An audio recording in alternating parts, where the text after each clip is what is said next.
Listen, it's not always about how much money you make. Sure, if you never make enough to pay your bills, you're always going to be broke and unhappy.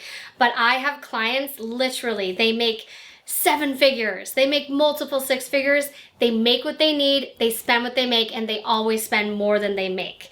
Their usual debt load is actually a lot higher. So sometimes you see people that actually make a lot of money and they're actually far worse off than people who make less. And that is financial planning. That is why you need a plan.